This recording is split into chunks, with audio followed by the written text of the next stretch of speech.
sainteté. L'univers crie sa majesté. Chantons gloire et Bonjour les mamans, bonne année les mamans, bonne année, bonne année, bonne année. Que le Seigneur vous bénisse cette année 2020, une année de gloire, une année de victoire, une année où nous devons aussi accélérer les choses dans le département de femmes. Aujourd'hui, le 10 du premier mois de l'année 2020, c'est notre première journée au sein de notre département de femmes dans notre ministère. Pour rappel, je pense que l'année passée, Dieu nous a dit que nous sommes des ouvriers avec lui. Nous sommes le champ de Dieu et édifice de Dieu. Je pense que nous n'avons pas oublié. Et cette année, notre thème, c'est dans Hébreux 12, verset 4, là on nous a dit que la parole de Dieu est vivante, efficace, tranchante et pénétrante. Nous devons garder cela dans notre cœur. Dieu veut que nous puissions marcher, cette fois-ci, selon la parole de Dieu. Nous puissions la pratiquer, ne pas seulement nous borner à l'écouter, mais à pratiquer cela pour que ça puisse renouveler notre intelligence et ça puisse un peu nous booster, nous donner un peu la force. Alléluia! De marcher selon la parole de Dieu. Alors, pour le mois de janvier, l'Église nous a dit que notre thème, c'est la parole de Dieu, source de vie. Alors, au sein de notre département, nous allons parler être éveillé dans l'Esprit de Dieu. Comment nous pouvons être éveillés dans l'Esprit de Dieu? C'est en méditant la parole de Dieu, en ayant une vie de prière. Alors, sans plus tarder, nous allons lire notre passage du jour dans Éphésiens,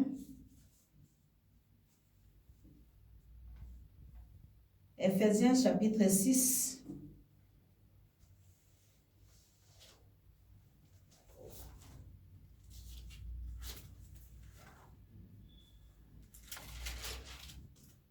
Et le verset 19 qui nous dit, c'est l'apôtre Paul qui parle, « Priez pour moi afin qu'il me soit donné quand j'ouvre la bouche, de faire connaître ardument et librement les mystères de l'Évangile. » Ça, c'est notre texte de base.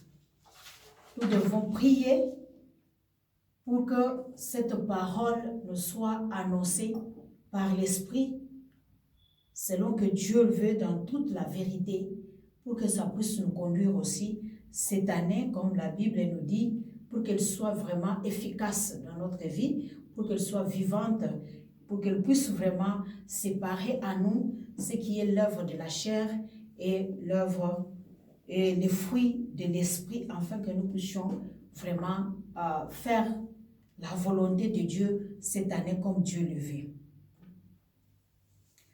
Bien-aimés, lorsque Dieu nous a créés, nous voyons que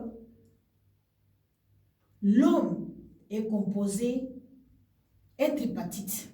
Il y a l'âme, esprit et corps. Donc nous avions été créés à l'image de Dieu, à sa ressemblance. Et nous avons ces trois choses à nous. corps, âme et esprit. Mais ces trois choses doivent marcher dans la symbiose du corps, dans l'unité du corps, dans l'harmonie du corps, doit être ensemble pour que l'être humain soit complet. Mais nous allons plus parler de l'esprit. Parce que nous savons que si Dieu nous a créés à son image, à sa ressemblance, ce qui nous permet à communiquer avec Dieu, c'est l'esprit. Nous communiquons avec Dieu par notre esprit. Alors, si nous voulons vraiment être éveillés,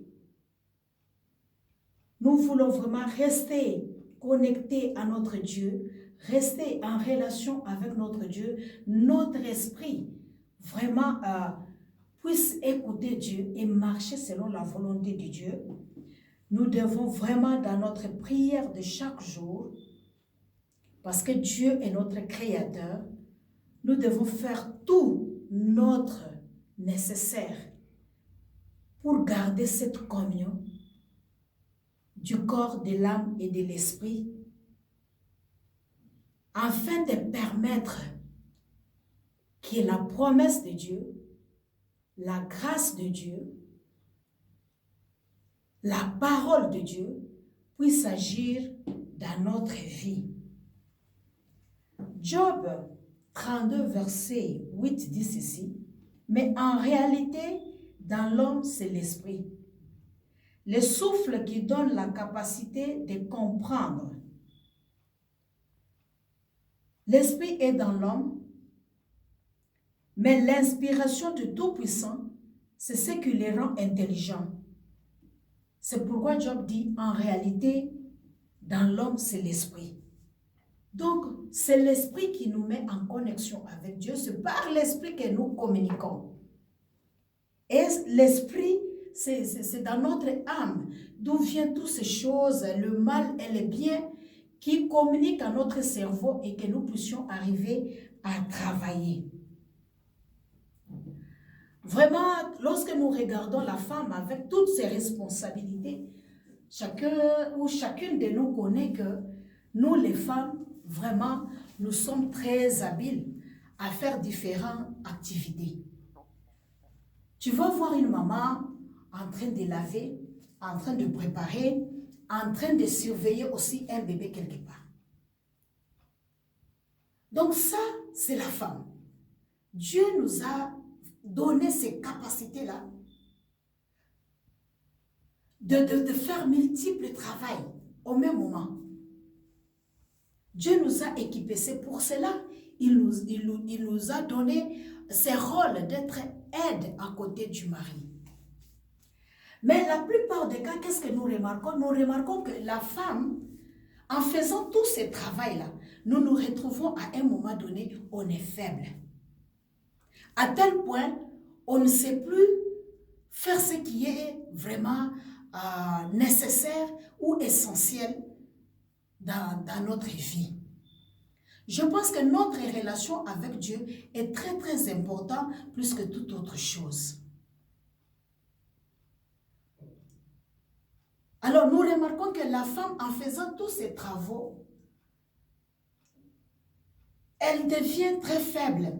Il y en a des fois qui n'arrivent pas à méditer, il y en a qui n'arrivent pas à prier bien. Pourquoi? À cause de la fatigue. Et des fois, elles n'arrivent même pas à participer dans des réunions de femmes. À cause de ces multiples responsabilités, des tâches. Des fois, on devient faible spirituellement, on est trop frustré et on ne parvient pas à servir Dieu ou à s'y donner comme il faut. Bien-aimé, comme Dieu est esprit, mais si l'esprit n'est pas éveillé, si l'esprit ne vit pas, si dans notre esprit il n'y a pas la vie, il n'y a pas la facilité de communiquer avec Dieu. C'est pratiquement impossible. Vous allez peut-être être d'accord avec moi. Si tu es tout le temps dans la prière, c'est plus facile pour toi de capter, d'être sensible à l'esprit quand il te communique quelque chose. Mais si la chair domine, bien-aimé, ça sera très difficile pour toi pour que tu puisses saisir ce que Dieu veut te dire. Même Dieu, s'il veut te communiquer quelque chose, je pense quelque part, c'est vrai, il est Dieu, il est souverain, il peut faire tout pour qu'il te communique, mais pour que toi-même tu comprennes ce que Dieu veut te dire, pour comprendre que Dieu vient de me parler ou être disposé à l'écouter vraiment, ce sera difficile si ton esprit n'est pas éveillé. Et c'est ce que nous voyons, la femme vient, elle dort, elle se fatigue, elle travaille, vraiment, elle ne parvient même pas des fois à s'occuper spirituellement de ses enfants. Parce qu'elle doit aussi chercher un repos. Et ce repos-là l'affaiblit spirituellement. Alors cette année, nous voulons que Dieu nous aide, pour que Dieu nous donne, nous communique sa volonté, nous donne cette force par son esprit, puisse nous avertir à donner la vie à notre esprit. Nous voulons cette année que la chair ne puisse pas nous dominer, que nous ne puissions pas marcher selon la chair, mais que nous puissions marcher selon l'esprit. Et marcher selon l'esprit, c'est faire ce que Dieu nous dit de faire. Marcher selon l'esprit, c'est pratiquer la parole de Dieu. Nous voulons cette fois-ci participer dans nos cultes. Nous voulons aller à l'église. Nous voulons avoir une vie de prière. Notre esprit vraiment être éveillé à entendre la parole de Dieu. Les logos. Et entendre aussi les rémas sur notre vie. Parce que c'est une parole particulière que Dieu est en train de nous adresser. Peut-être pour nos enfants, peut-être pour nos familles, peut-être pour la communauté, peut-être pour les pays, peut-être pour l'église ou pour notre environnement, nos amis, connaissances. Dieu peut nous communiquer quelque chose. Pour nos maris, Dieu peut nous communiquer quelque chose. Mais il faudrait que notre esprit soit éveillé. Que nous puissions être éveillés. Que nous puissions prier sans cesse. Bien-aimés, Proverbe 20, verset 27 nous dit, « Le souffle de l'homme est une lampe de l'Éternel. Il pénètre jusqu'au fond des entrailles. » Le souffle de l'homme, c'est-à-dire l'esprit qui est en toi. Lorsque tu lis la parole de Dieu la donne encore davantage des éclaircissements, des révélations, des orientations. Parce que c'est une lampe qui est en toi, une lampe de l'Éternel, qui te guide. Mais si elle n'est pas éveillée, comment elle peut t'informer qu'il y a un danger? Comment elle peut travailler en toi? Comment tu sauras toi-même que je dois prier, je sens qu'il y a quelque chose qui ne marche pas? C'est seulement si tu es sensible à l'esprit. Mais si tu n'es pas sensible, bien-aimé, il sera difficile. Tu vas vivre des situations qui vont te surprendre. Et tu vas dire, Dieu ne m'a pas averti. Or, Dieu dit, je ne ferai rien sans avertir mes saints serviteurs. Tu es déjà la servante de Dieu. Tu es déjà une race élue. Mais il faut éveiller ton esprit par une vie de prière. Éveille ton esprit par une vie de prière. Lorsque nous lisons 1 Pierre 3, verset 4, nous allons lire 1 Pierre 3.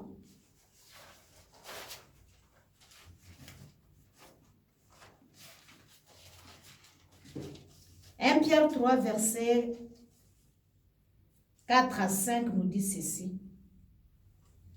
Mais la parure intérieure est cachée dans le cœur.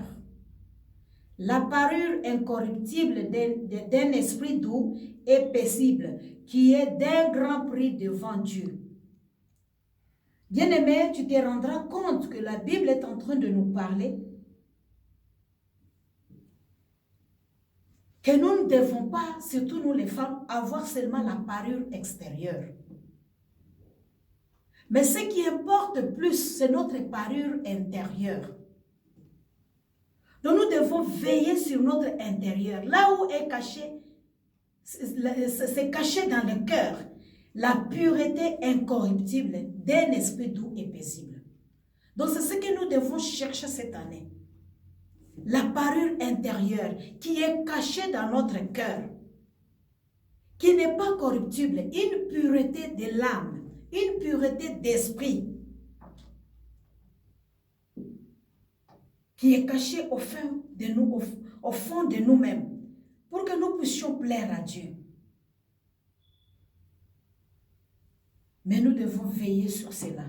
C'est un trésor vraiment très précieux pour notre Dieu. Et c'est ce que Dieu aime. Parce que c'est de là la source de toutes choses, de toutes nos pensées. Ça vient de là. Le mal vient de notre cœur. Mais si notre intérieur vraiment est pur, plus la prière bien-aimée, nous allons vraiment comprendre ce que Dieu veut. Nous allons vraiment avoir cet esprit paisible. Nous allons plaire à Dieu. Parce que ça a un grand prix. Comme des femmes qui espèrent en Dieu et des femmes soumises à leur mari.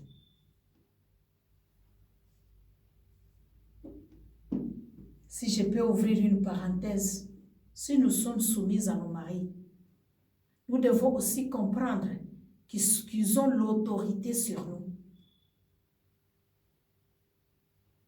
Et si nous devons prier pour les autorités, nous devons aussi prier pour nos maris, parce qu'ils sont établis comme des responsables, comme de l'autorité dans la maison. Donc si nous prions pour toutes les autres autorités, nous devons aussi commencer d'abord à prier pour nos maris. Ne restons pas cette année en train de se plaindre seulement. Oui, c'est un démon. Oui, vraiment, vous ne le connaissez pas. Oui, il fait ceci, il fait cela. C'est vrai, il est fait. Mais tu as une arme efficace entre tes mains que Dieu te donne, c'est la prière.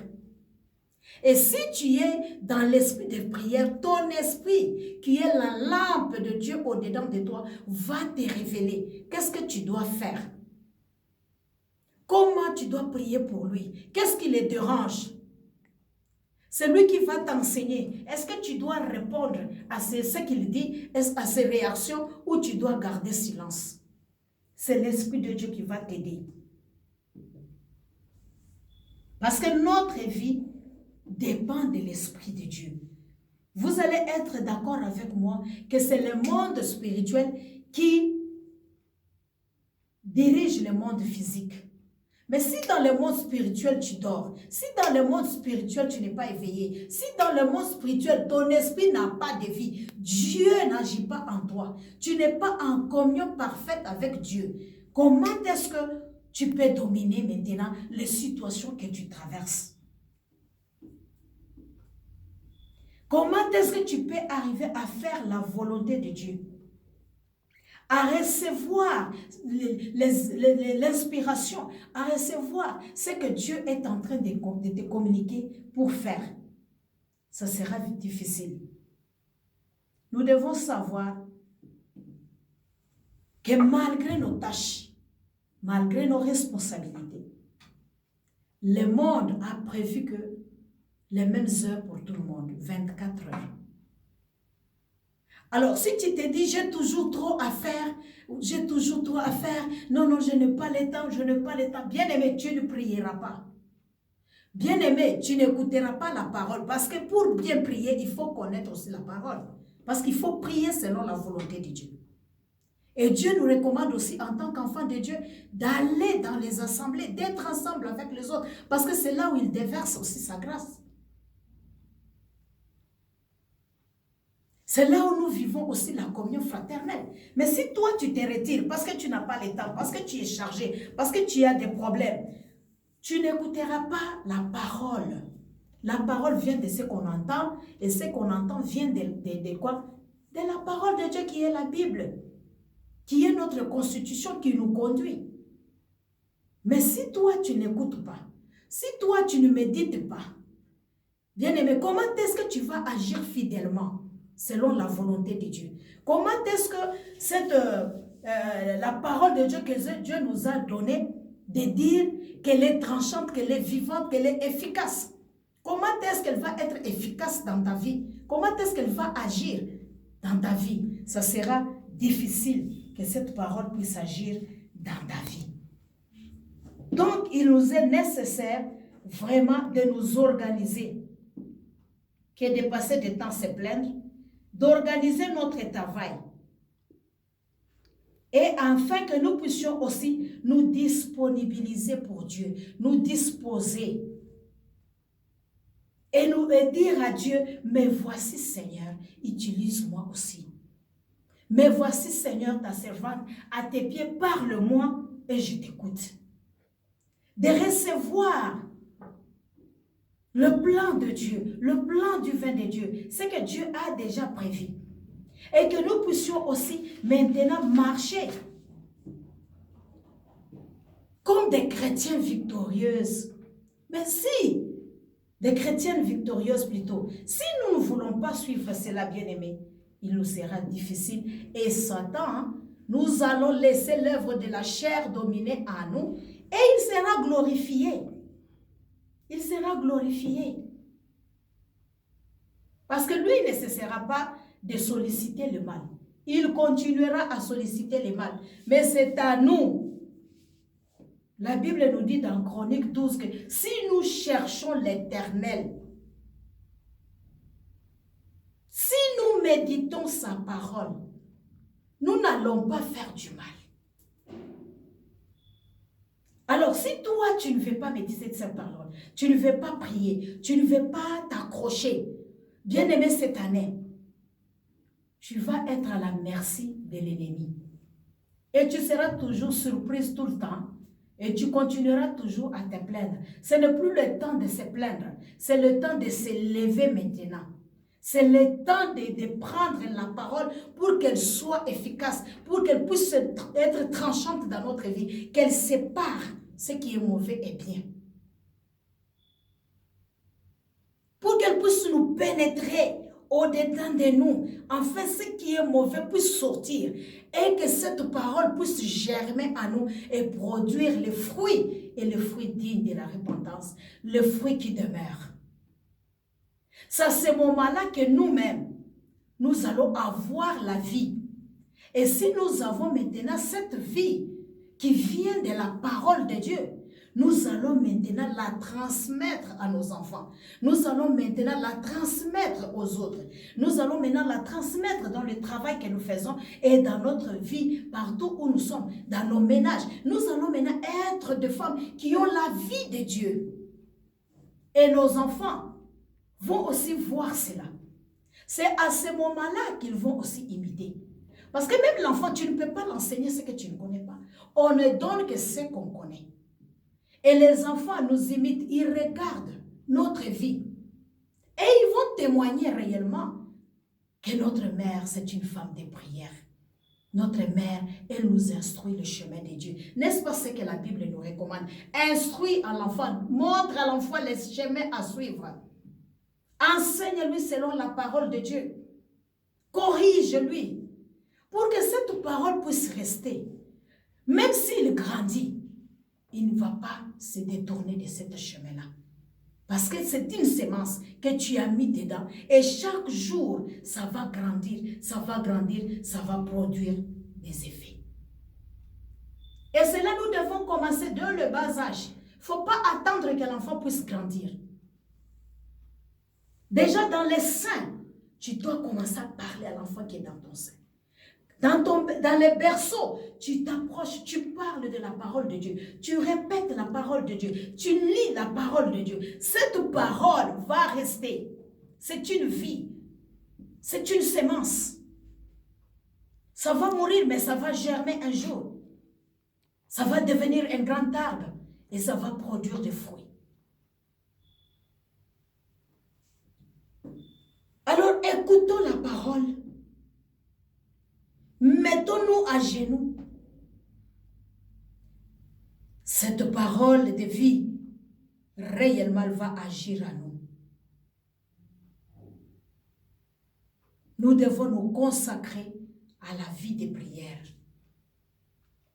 1 Thessaloniciens 5, verset 17.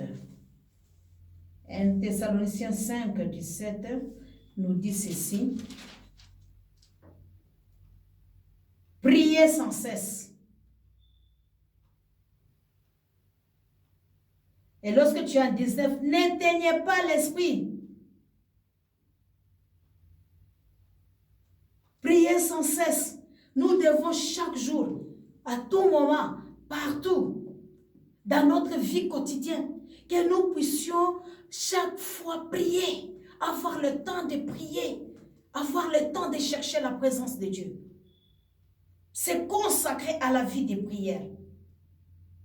Au lieu de se promener, parce qu'on est seul, on n'a pas de quoi faire, alors on va aller voir telle soeur, tel frère pour parler, je ne sais pas, critiquer ou parler des gens. Non, cette année, essayons de nous discipliner en tant que les mamans, en tant que les femmes, essayons de nous discipliner, de chercher Dieu dans notre vie, de tout notre cœur, de toute notre âme, donner du temps à la vie de prière. Donner du temps à la vie de prière.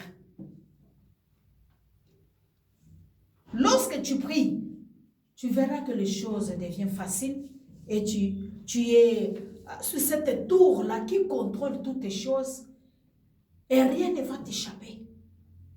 Et rien ne va t'échapper. Tu seras au courant de tout et tu sauras quoi faire. Et la vie de prière, comme nous dit Ephésiens 6, 18, quel que soit, on est jeune fille, on peut prier pour son avenir. On est veuve, ayons du temps de prier pour nos enfants et nos petits-fils. N'est-ce pas? On est maman, jeune maman, prions pour nos enfants, prions pour nos maris. N'est-ce pas Ecclésiaste le dit, chapitre 3, lorsque tu lis le verset 1, la Bible dit, Dieu a fait toutes choses belles à son temps.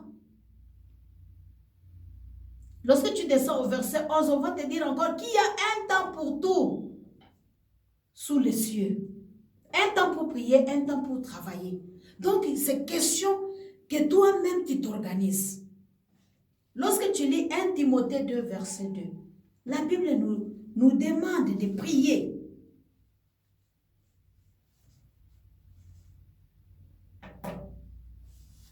Oui, nous allons lire 1 Timothée.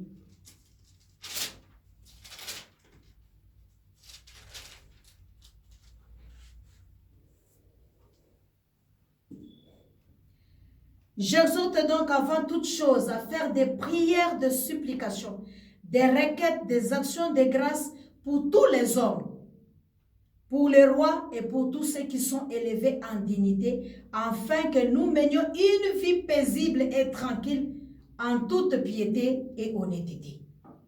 Ce que nous vivons dans nos familles, ce que nous vivons dans nos foyers, ce que nous vivons dans notre ménage, bien aimé, quel que soit, même si c'est difficile,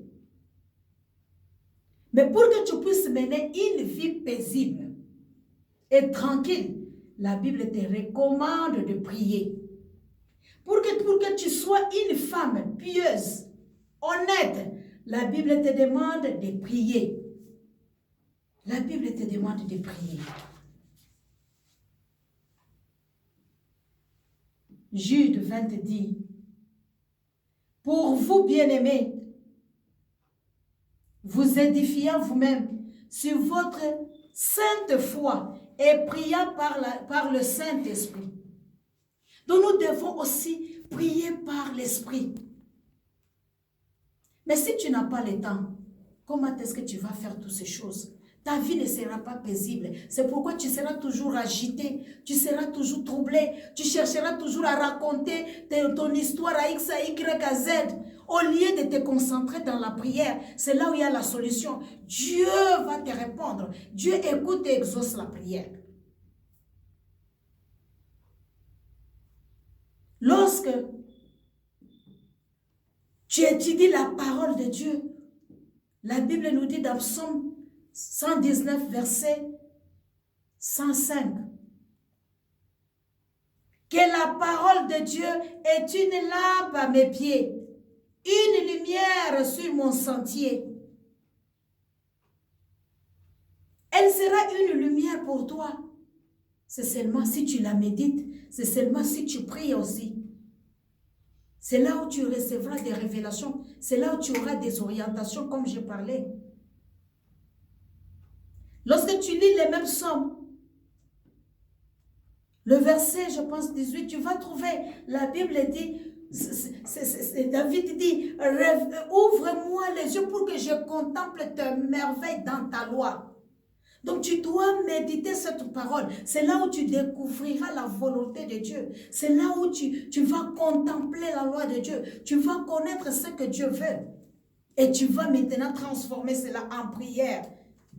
Et tu vas arriver à les partager et à les vivre. Ce n'est pas seulement lire, mais il faut la lire. Et c'est là où tu vas acquérir la sagesse qui va t'aider à bien tenir sur la promesse de Dieu.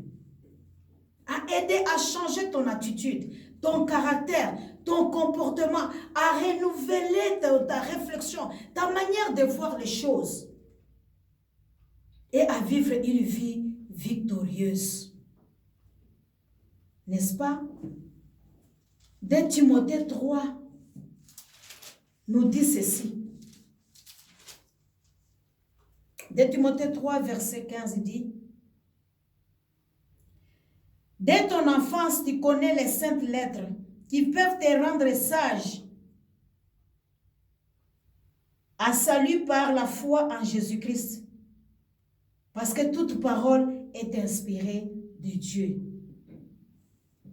C'est quand nous prions, c'est quand nous lisons cette parole de Dieu, ça nous rend sages, ça nous aide à marcher conformément à la parole de Dieu. Et lorsque tu lis Galates, au 6, tu vas voir que tu ne vas pas accomplir les œuvres de la chair. Galates 6,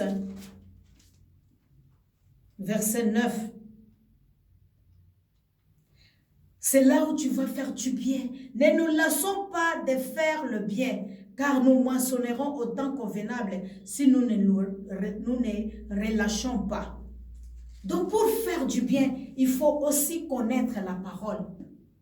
C'est ce qui va te stimuler, c'est ce qui va te donner la force de bien te conduire, de bien agir, de bien parler. Parce qu'il y a des gens aussi qui ne savent pas parler.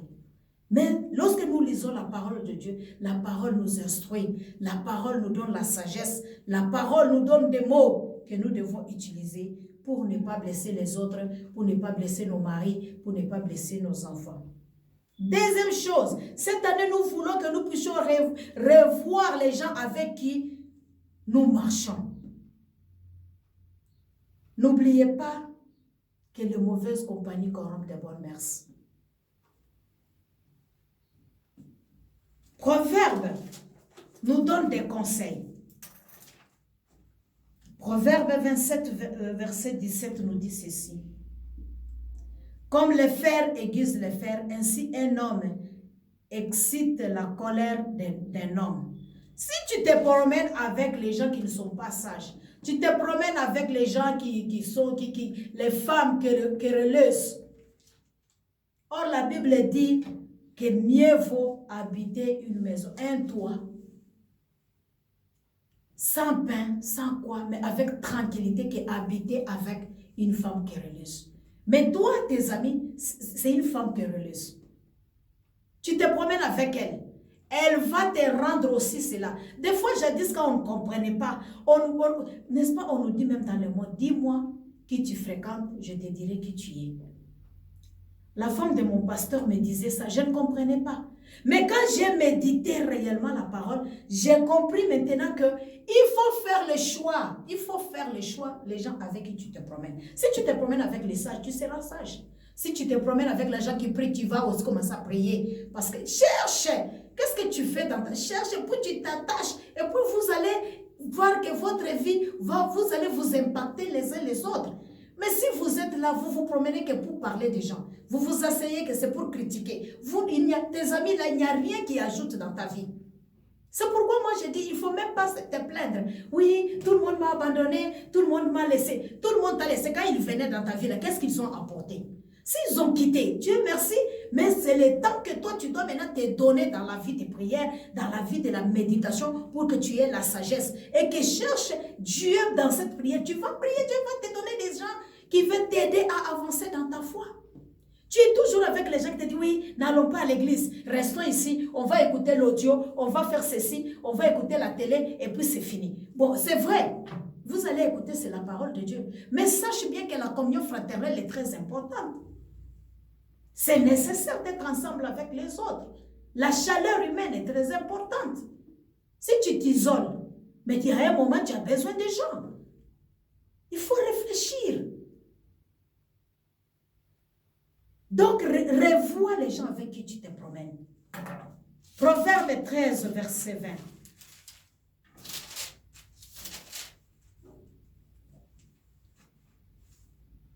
Celui qui fréquente les sages devient sage, mais celui qui se plaît avec les insensés s'en trouve mal. Les gens qui n'ont même pas de projet, les gens qui vivent comme ça du matin au soir, les gens qui ne s'encouragent pas même à faire un petit business, et toi, tu es ami avec eux. Mais après un temps, qu'est-ce que tu récolteras? Qu'est-ce que tu récolteras? Nous avons besoin de pratiquer le fruit de l'esprit que Galate parle au verset 22. La patience, la bienveillance, la bonté, tout ça nous en avons besoin. Mais nous allons les trouver, les pratiquer. C'est seulement si nous lisons la parole de Dieu, nous méditons la parole de Dieu. Méditer et la mettre en pratique. Ne pas seulement méditer, être vraiment rempli, une tête avec des versets, des versets, des versets. Mais quand on regarde dans notre vie, c'est zéro. Pratique, c'est zéro. Non, non. Nous devons vraiment être comme Jacques l'a dit. Montre-moi ta foi. Sans œuvre, mais moi je te montrerai ma foi avec les œuvres. Nous devons avoir des œuvres qui sont les fruits de l'esprit. La patience, la douceur, la bonté, c'est ce que nous devons chercher cette année. Nous devons prier davantage. Examine-toi. Qu'est-ce que tu manques? Et demande à Dieu de te donner ces choses-là pour que ce soit bénéfique pour la maison de Dieu, pour tes enfants, pour ta famille d'abord, pour toi-même premièrement. Parce que des fois, on pense que quand je prie, c'est pour les autres. Non, non, non, non. C'est pour moi-même premièrement. Lorsque je donne pour que les autres me voient. Non. Si on le fait pour se faire voir, autant arrêter. Parce que ça devient un péché. Il faut le faire si l'Esprit te communique de le faire. Il faut le faire parce que c'est la parole qui dit de le faire. Il faut le faire parce que tu veux faire plaisir à ton Dieu. Il faut le faire parce que c'est la volonté de Dieu. Il faut le faire parce qu'en tant qu'enfant de Dieu, tu es appelé à vivre cela, à pratiquer cela. Et c'est ce qui est utile. Mais si on le fait pour plaisir, que les gens puissent nous acclamer ou nous voir, mais au-dedans de nous, c'est vide. Au-dedans de nous, il n'y a rien. À quoi ça sert? Ça ne sert à rien d'impressionner les gens. La Bible nous dit que dans Hébreux 12, verset 11 et verset 1 nous dit, nous donc aussi, puisque nous sommes environnés d'une si grande nuée de témoins, rejetons tout fardeau et les péchés qui nous enveloppent si facilement, et courons avec persévérance dans la carrière qui nous est ouverte. Voilà pourquoi nous devons cette année chercher la parole de Dieu. Nous devons vivre, cette parole doit nous donner la vie. Parce que nous voulons courir, fuir les péchés, avoir cette persévérance dans la carrière qui nous est ouverte. Pour pratiquer cette parole. Pour mettre en pratique la parole de Dieu et que Dieu puisse être content de nous cette année. Parce que nous voulons vraiment produire des fruits de l'esprit. Et nous voulons, dans ça, deuxième chose, être sensible à l'esprit. Être sensible à l'esprit. Qu'est-ce que Dieu me communique chaque jour? Qu'est-ce que Dieu me dit de faire?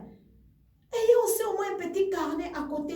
Chaque jour, tu médites, tu écris, et puis tu résumes, tu te dis, qu'est-ce que Dieu me dit aujourd'hui? Et tu marches avec cette pensée-là. Ayons des agendas, des lectures bibliques.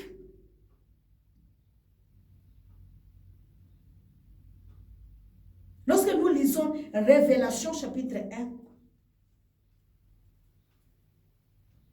La Bible dit, je suis ravi en esprit au jour du Seigneur et j'attendis derrière moi une voix forte comme le son d'une trompette. Nous voulons entendre la voix de Dieu quand nous prions. Nous voulons entendre la direction de Dieu. Nous voulons saisir ce que Dieu veut nous communiquer. Nous voulons nous éloigner de la chair. Afin que Dieu puisse vraiment nous transformer à des dimensions élevées, selon sa volonté et faisant plaisir à notre Dieu. Parce que nous sommes entourés d'une multitude de témoins et que ces témoins-là aussi puissent vraiment voir réellement que nous sommes réellement enfants de Dieu et que nous puissions vraiment aussi vivre selon cette parole de Dieu. Parce qu'il y a des gens vraiment de nos jours aujourd'hui, on peut dire c'est un enfant de Dieu, mais quand les gens les regardent, ils disent celui-là, là, s'il entre moi aussi, je vais entrer dans le royaume de ceux-là. Il y a des gens qui refusent de venir dans des églises à cause de nos comportements. Donc, ils transforment d'abord ceux qui fréquentent leurs églises, afin que nous puissions aussi venir. Donc, nous avons des témoins qui sont conscients et sûrs que notre vie chrétienne n'a pas encore changé. Mais si nous changeons, ils vont aussi témoigner et ils vont honorer notre Dieu et ils vont dire vraiment leur Dieu, il est réellement Dieu. La manière dont je connaissais cette femme et la manière dont je l'ai vue maintenant, j'ai compris que Dieu a fait un travail vraiment en profondeur dans sa vie et l'a changé. Et que nos témoignages changent. Parce que si les témoignages des hommes existent, les témoignages de Dieu est plus grand aussi. Mais nous devons d'abord aussi tenir compte des témoignages des autres sur notre vie. La Bible nous dit ceci. Nous devons être aussi sensibles à l'esprit. Selon 1 Corinthiens 2, 14, il dit, mais l'homme animal ne reçoit pas les choses de l'esprit de Dieu, car elles sont une folie pour lui. Il ne peut les connaître parce que c'est spirituellement qu'on en juge. L'homme spirituel, au contraire, juge de tout et il n'est lui-même jugé par personne. Je suis dans le verset 14. L'homme animal ne reçoit pas les choses de Dieu, car elles sont une folie pour lui et il ne peut les connaître parce que c'est spirituellement qu'on en juge. Tu sais, il y a des choses qui arrivent dans nos vies. Mais si nous menons une vie de prière, nous méditons la parole de Dieu, Dieu nous donne cette sagesse comme nous l'avons dit. Certaines choses, nous les jugeons par l'esprit. Je peux facilement comprendre que mon frère a fait tel acte, c'est l'ennemi qui l'a utilisé. Je peux comprendre que ça ne vient pas de Dieu. Je peux discerner quelle est la volonté de Dieu facilement. Parce que la parole de Dieu m'éclaire. C'est une lampe pour moi sur mon chemin, mes sentiers. Mais si je ne médite pas, il me sera difficile. Deuxième chose à ajouter à cela, c'est la passion et le zèle pour les choses de Dieu. Cette année, nous voulons avoir du zèle pour le Seigneur. Que ton esprit soit éveillé et la vie pour servir Dieu. Que tu aies du zèle pour servir Dieu. N'est-ce pas, Matthieu 6, verset 33 nous dit, cherchez premièrement le royaume des cieux et toutes choses vous seront données par surcroît. Et Jean 12, verset 13 nous dit aussi ceci. Jean 12, verset 13 nous dit,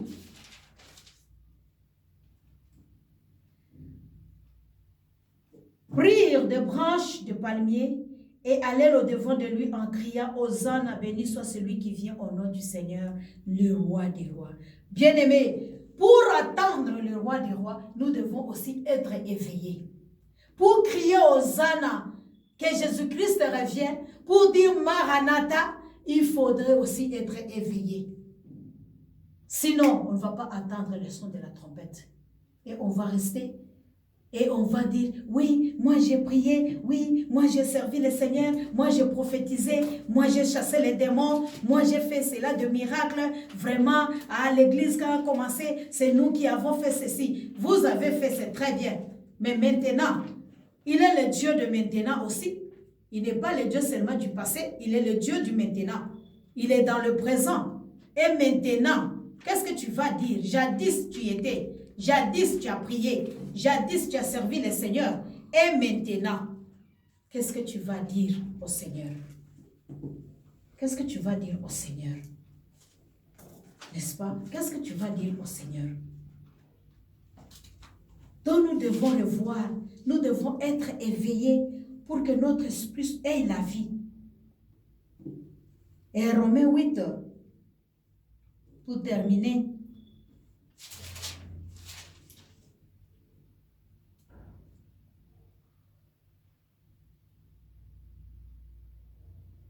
Nous serons toujours engagés. Je lis le verset 8 et je lis le verset 18 pour terminer. Or, ceux qui vivent selon la chair ne sauraient plaire à Dieu. Pour vous, vous ne vivez pas selon la chair, mais selon l'esprit. Si du moins l'esprit de Dieu habite en vous, si quelqu'un n'a pas l'esprit de Christ, il ne lui appartient pas. Et le verset 18 dit, « J'estime que la souffrance du temps présent ne saurait être comparée à la gloire à venir qui sera révélée pour nous. » Bien-aimés, je prie que Dieu t'aide. Je prie que tu sois toujours éveillé. Je prie que l'Esprit de Dieu t'aide. Que ce soit toujours l'Esprit vraiment éveillé au-dedans de toi. Que tu aies une vie de prière.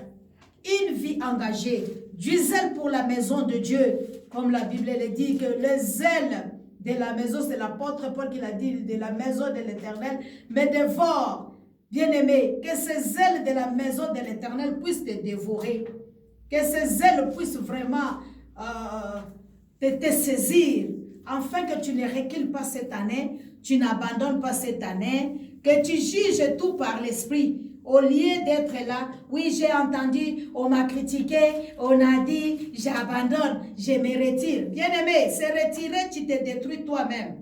Et celui qui se retire cherche son propre intérêt. Et si tu cherches ton propre intérêt, Dieu n'est pas avec toi. Et si Dieu n'est pas avec toi, bien-aimé, qu'adviendra? Est-ce que tu réussiras? Ça sera pénible pour toi et ça sera difficile pour toi, bien-aimé, à faire, à accomplir cette volonté de Dieu. Donc, je t'exhorte encore une fois de plus, ma bien-aimée sœur, que tu puisses vraiment t'attacher au Seigneur, que tu puisses cette année examiner toutes choses comme un homme, non charnel, mais un homme spirituel. Parce que la parole de Dieu, et Dieu a besoin d'agir à travers la parole de Dieu dans ta vie. Dieu a besoin d'agir selon la parole de Dieu dans ta vie. C'est à ce moment-là, c'est que Joël 2, 25 dit que je vous remplacerai les années qu'ont dévoré les sauterelles, les gélèques, les asiles et les gazabs. Ma grande armée que j'avais envoyée contre vous. C'est à ce moment-là qu'on va vraiment fuir la colère de Dieu, la malédiction de Dieu, la douleur dans notre âme, mais vivre la paix, la joie et toute autre chose. Bien-aimé, je pense que aujourd'hui, vous avez vraiment saisi ce que Dieu veut pour nous les femmes, au sein des femmes, ce que Dieu veut réellement que nous puissions faire. Nous devons cette année deux choses, nous appliquer dans la parole de Dieu, à lire, à méditer et dans la vie des prières, afin que nous puissions agir fidèlement selon la parole de Dieu. Que Dieu vous bénisse.